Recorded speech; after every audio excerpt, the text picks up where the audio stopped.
क्या विज्ञान वहां खत्म हो जाता है जहां से सनातन धर्म की दिव्य शक्तियां शुरू होती हैं? आज हम किसी ऐसे जगह की बात नहीं कर रहे हैं। आज हम बात कर रहे हैं उस पावन भूमि की जहां साक्षात पर ब्रह्मा जगत के स्वामी श्री कृष्ण बसते हैं। जी हाँ दोस्तों, वृंदावन का एक ऐसा कोना जिसे दुनिया निधिवन कहती है।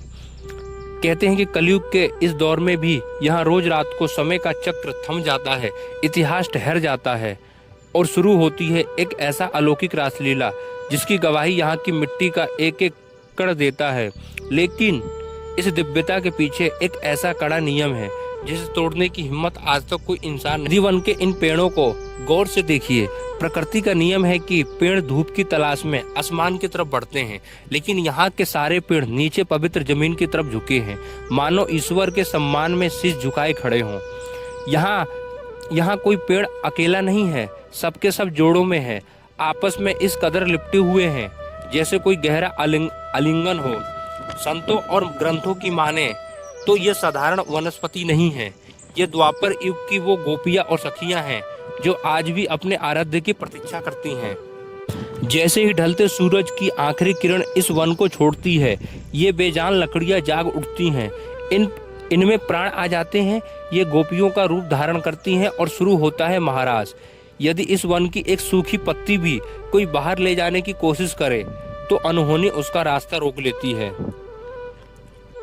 अब जरा ठहरिए और इस परम सत्य को महसूस कीजिए। निधिवन के भीतर है रंगमहल। कलयुग के इंसानों के लिए यह एक मंदिर हो सकता है, लेकिन आध्यात्मिक दृष्टि से यह सिर्फ राधा कृष्ण का विश्राम गृह है। हर शाम यहाँ के पुजारी पूरी श्रद्धा के साथ ठाकुर जी के लिए सेज सजाते हैं। नीम की दातून, तांबे के लोटे में यमुना जी का जल, मीठा पान। अगली सुबह जब ताला खुलता है तो बिस्तर की चादरें सिकुड़ी होती हैं, दातून गीली और कुचली हुई मिलती है और भोग का प्रसाद ग्रहण किया हुआ होता है। यह अंधविश्वास नहीं है, यह सनातन का वो जीवंत प्रमाण है जिसके सामने आधुनिक विज्ञान भी नतमस्तक है। लेकिन इस परम आनंद को देखने की अनुमति किसी भी नश्वर इंसान को नहीं है।